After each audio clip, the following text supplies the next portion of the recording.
उपायों से फायदा क्यों नहीं होता, इसके बारे में आज हम बात करते हैं। तो नमस्कार मित्रों, मैं आचार्य विक्रम जैन जिनवानी ज्योतिष में एक बार आपका फिर से स्वागत करता हूं। तो आज हम बात करते हैं कि उपायों से फायदा क्यों नहीं होता। उपायों से फायदा इसलिए नहीं होता क्योंकि हम उपाय तो करते हैं, लेकिन वो उपाय हमारी पर्टिकुलर कुंडली के हिसाब से किस तरीके का उपाय हमें करना है। जैसे मान लो कभी हम कहते हैं, कोई मतलब एस्ट्रोलॉजर्स प्रिडिक्ट आपको कहते हैं, सजेस्ट करते हैं, या हम अपने आप भी कभी कोई कोशिश करते हैं उपाय करने की, कि कभी हम कहते हैं कि जी ये चीजें जल प्रवाह कर दो, कभी हम कहते हैं कि जी इसका हवन कर दो, यज्ञ कर दो, या इस ग्रह से दिक्कत आ रही है तो इस ग्रह के मंत्रों का जाप करो, या हवन करो, या कोई चीज जल प्रवाह करो, या कोई चीज जमीन में दबा दो। तो अब हमारे को कैसे पता लगेगा, या इस चीज की डोनेशन कर दो, तो हमें कैसे पता लगेगा कि कौन सा उपाय हमारे लिए कारगर है जो हमारी मुसीबत, हमारी प्रॉब्लम को हल कर सके। तो आइए इसके बारे में हम चर्चा करते हैं। तो ये जो थीम है, ये जो चीज है, ये जो उपाय का जो टॉपिक है, ये बड़ा सेंसिटिव टॉपिक है। तो ये उपाय जो है ना, ये पूरी तरीके से ज्योतिष और जो प्रकृति में जो हमारे तत्व है ना, चार तत्व अग्नि पृथ्वी वायु जल, तो ये तत्वों के हिसाब से उपाय होते हैं। अब तत्व कौन कौन से हैं?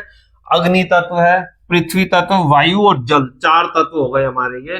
तो वैसे तो एक आकाश तत्व भी होता है, अग्नि पृथ्वी वायु जल और आकाश, पांच तत्व होते हैं ना, कहते हैं पंच तत्व। तो पांच तत्व होते हैं, लेकिन उपाय जो हम करते हैं वो इन चार तत्वों के अनुसार ही करते हैं, क्योंकि हमारी कुंडली में चार तत्वों के हिसाब से ही हमारी जो कुंडली की जो राशियां है ना, 12 राशियां, वो निर्धारित हुई हुई है कि हर एक तत्व में 3 राशियां आती हैं। कौन कौन सी?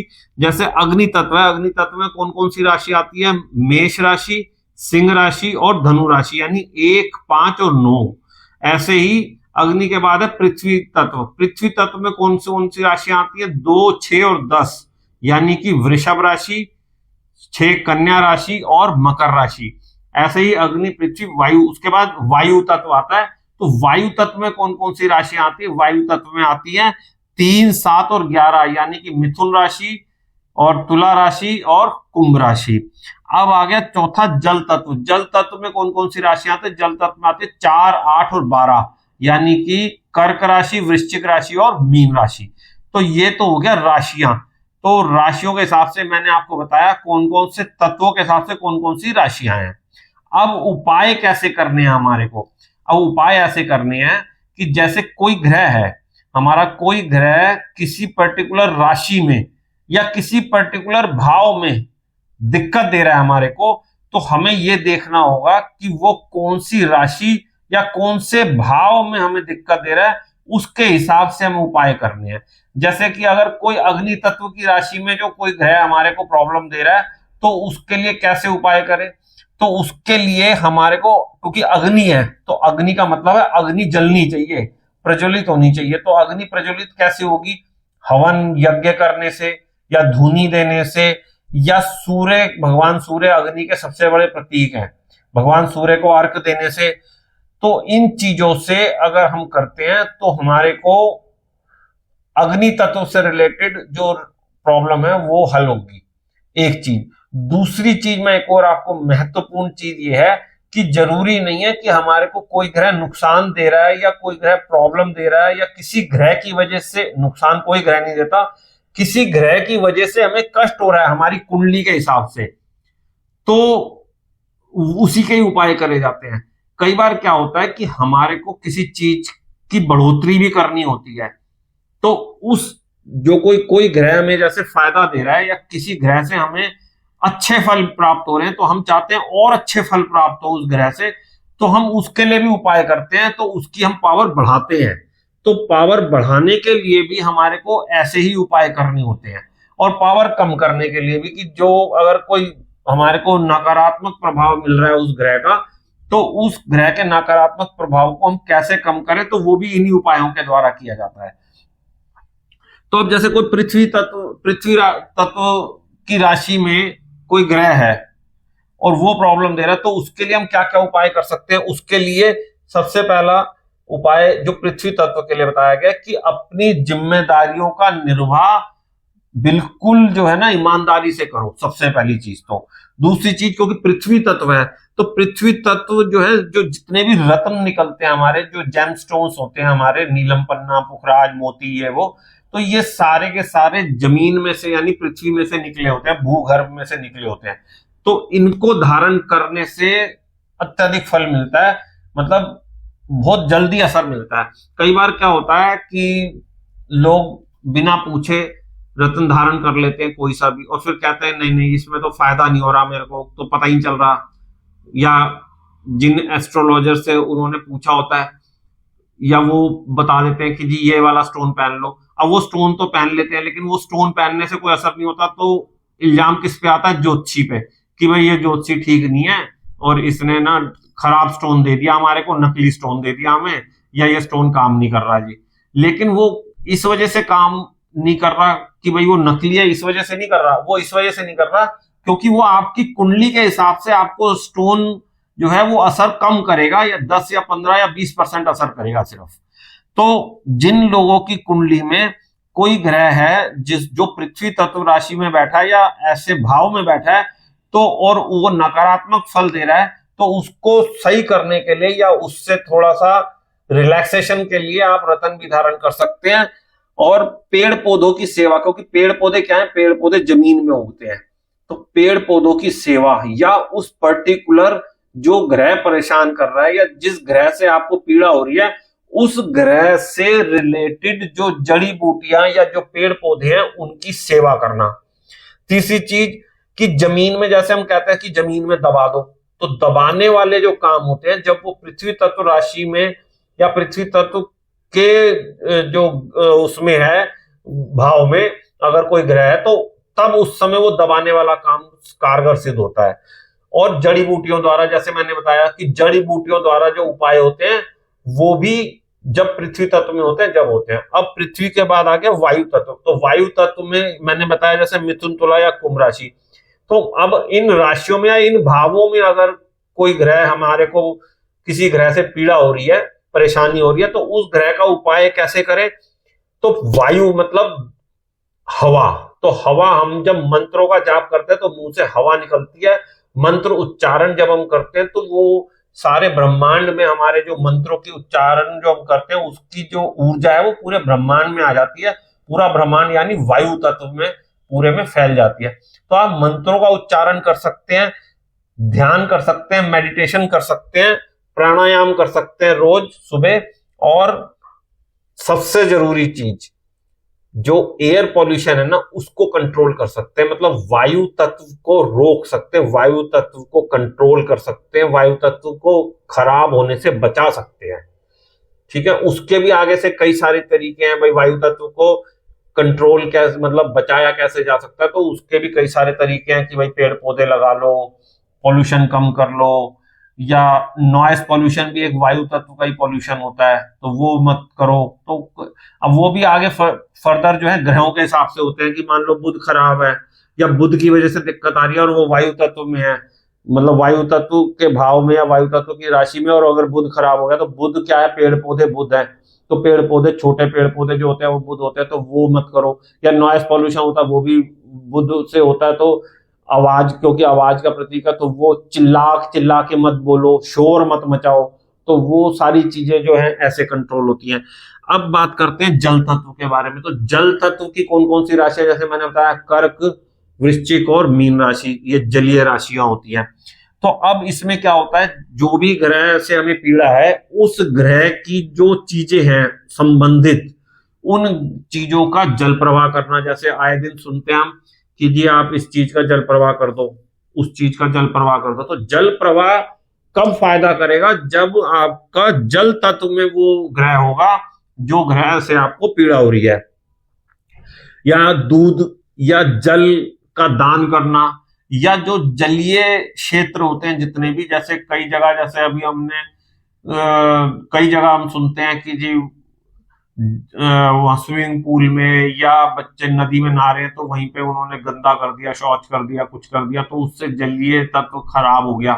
तो वो चीजें नहीं करनी। अपने जल को, मतलब सेव वाटर, जो हमारे सरकार का जो बड़ा इतना बड़ा स्लोगन है, सेव वाटर सेव अर्थ, तो वो सेव वाटर यानी जल तत्व को बचाओ, उसकी अवहेलना ना करो, उसको वेस्ट मत करो जबरदस्ती, या उसको खराब मत करो, पोल्यूटेड मत करो। तो ये सारी चीजें हो गई। उस ऊपर से जैसे जो भावनात्मक तरीके से लोगों की सेवा करो। भावनात्मक तरीके से कैसे? जैसे कि कोई बंदा किसी भी तरीके से कोई परेशान है तो आप उसको फिजिकली पैसे नहीं दे सकते या कोई उसकी वैसे हेल्प नहीं कर सकते, तो उसको सांत्वना दे के भी हम उसको ठीक कर सकते हैं या उसको थोड़ा सा रिलैक्स दे सकते हैं। तो इस तरीके से हो गई ये जल तत्व की राशियों से रिलेटेड हम कैसे काम कर सकते हैं या कैसे उपाय या रेमेडीज हम कर सकते हैं। अब फॉर एग्जाम्पल मैं एक एग्जाम्पल के तरीके से आपको बताता हूं। मान लो कि किसी का, जैसे हमारी ये कुंडली है, इस कुंडली में मैंने 12 भाव बना रखे हैं, 12 के 12 भाव मैंने लिख रखे हैं। अब मान लो किसी का सूर्य है, सूर्य से उसे पीड़ा हो रही है, तो सूर्य से पीड़ा का मतलब हो गया भाई सरकार से पीड़ा होगी, या पिता से पीड़ा होगी, या पिता को पीड़ा होगी, या मान सम्मान में कमी होगी, है ना, या अननेसेसरी कोई उसके ऊपर ब्लेम लग गया जिसकी वजह से वो जेल चला गया। तो ऐसे कई सारी चीजें होती है, या कोई सरकार द्वारा पेनल्टी लग गई उसको, या कोई बड़े किसी भी सरकारी डिपार्टमेंट द्वारा उसके ऊपर कोई गलत केस लग गया, या कोई भी ऐसी दिक्कत हो गई, तो वो सारी की सारी दिक्कतें हम सूर्य से कहते हैं। या हड्डियों में कोई दिक्कत होना, वो भी सूर्य के द्वारा होता है। तो ये सारी चीजें, या आंखों की प्रॉब्लम होना, तो वो भी सूर्य। तो ऐसे सूर्य से रिलेटेड अगर किसी जातक को कोई प्रॉब्लम है, सूर्य मान लो नीच का है या कोई प्रॉब्लम में है, और मान लो वो फर्स्ट हाउस में है, तो फर्स्ट हाउस में वैसे तो सूर्य के जब फर्स्ट हाउस में होता है तो उपाय नहीं किया जाता, क्योंकि सूर्य फर्स्ट हाउस में बहुत अच्छे फल देता है। लेकिन अगर कहीं वो पीड़ित है, पाप प्रभाव में है, या नीच राशि का है और वो सूर्य से दिक्कत आ रही है उसको, तब क्या किया जाए? यानी वो अगर अग्नि तत्व में 1 5 9 में है, 1 5 9 भाव की बात कर रहा हूं मैं, राशि की बात नहीं कर रहा हूं इस समय, क्योंकि सूर्य अगर 1 नंबर में होगा तो वो उच्च का होगा, 5 नंबर में होगा तो सब राशि का होगा, तो उस समय उपाय नहीं करने। उस समय अगर वो शुभ फल दे रहा है सूर्य, तो सूर्य को और बढ़ाया जा सकता है, उसके उपाय करके, उसको डोनेट करके उसको कम नहीं किया जा सकता, क्योंकि कम करेंगे तो नुकसान होगा। तो मैं बात कर रहा हूं इस समय भाव की। तो अगर वो अग्नि तत्व के राशियों के भाव में है तो कैसे करें? हवन कर सकते हैं सूर्य का, और यज्ञ कर सकते हैं, धूनी दे सकते हैं, सूर्य को जल दो, नित्य प्रति तांबे के लोटे से सूर्य को जल दो, पिता के साथ अपने व्यवहार ठीक रखो। तो ये चीजें हो गई। अब हवन कौन कौन से मंत्रों से हवन कर सकते हैं वो भी एक मैटर है। तो वो कर सकते हैं हम सूर्य का जो मूल मंत्र है, ओम घृणी सूर्याय नमः, या ओम ह्राम ह्रीम ह्रोम सा सूर्याय नमः, या गायत्री मंत्र। तो इन मंत्रों से हम सूर्य का हवन कर सकते हैं, भगवान सूर्य का। तो ये कुछ चीजें, और क्योंकि सूर्य जो है सरकार होता है, तो सरकार की अवहेलना मत करो किसी भी तरीके से। तो ये इस तरीके से हो गया। अब मान लो सूर्य अगर पृथ्वी तत्व के भाव में है और वो पीड़ित है, यानी कि वो नीच का सूर्य है, यानी दूसरे भाव में, छठे भाव में, 10वें भाव में है, तो क्या करना है? तो अपनी जिम्मेदारियों का, जैसे मैंने बताया, निर्वाह ठीक तरीके से करो। हर तरीके से अपनी जिम्मेदारियों का मतलब हर तरीके से, कि जैसे अगर आपके कोई टैक्सेस बनते हैं, किसी भी तरीके सरकारी जो टैक्स बनते हैं वो टाइम पे आप सबमिट करो। पिता के लिए जो आपकी जिम्मेदारियां बनती हैं वो आप सही तरीके से निभाओ। सरकार के द्वारा जो जिम्मेदारियां बनती है वो तरीके से निभाओ। और क्या कर सकते हैं? जैसे पेड़ पौधों की सेवा। तो अब पेड़ पौधे, कौन से पेड़ पौधों की सेवा करनी? किसी भी पेड़ पौधे की तो नहीं करनी, जो सूर्य से रिलेटेड पेड़ पौधे हैं, यानी बेल, जो बेल पत्र होता है, या जो बेल का होता है, जो बेल शरबत बनता है, तो बेल के पेड़ की सेवा करो, या बेल का पेड़ मंदिर में दान करो, या मंदिर में लगवा दो बेल का पेड़। उसी तरीके से अगर बेर होता है, जो बेर होते हैं छोटे छोटे, वो बेर का पेड़ जो है मंदिर में लगवा दो। तो वो उस तरीके से पेड़ों की सेवा हो गई।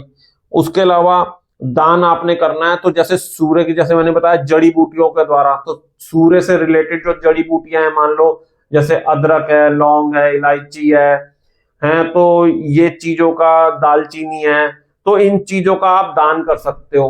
तो इन चीजों का दान करने से फायदा होगा।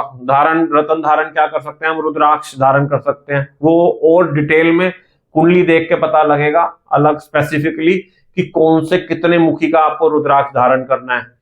तो इस तरीके से आप कुंडली देख के ये भी चीज कर सकते हो। अब मान लो किसी का वायु तत्व में सूर्य जो है वो नीच राशिगत है, तो क्या कर सकते हैं, 3 7 11 में अगर सूर्य नीच राशि में है, 3 7 11 भाव में अगर नीच राशि में सूर्य हो गया, तो क्या कर सकते हैं वो क्या कर सकते हैं, मंत्रों का जाप कर सकते हैं, ध्यान कर सकते हैं, मेडिटेशन। अब मंत्रों का जाप कौन कौन से मंत्रों का जाप करना है, तो सूर्य के मंत्र का जाप हो गया, जैसे मैंने बताया ओम गृहिणी सूर्याय नमः, या सूर्य का जो आदित्य हृदय स्तोत्र है उसका आप जाप करो नित्य प्रति, या कुछ भी नहीं आता तो राम जी के नाम का जाप करो, क्योंकि राम जो थे वो सूर्यवंशी थे, तो सूर्यवंशी नाम जो है वो राम का नाम है।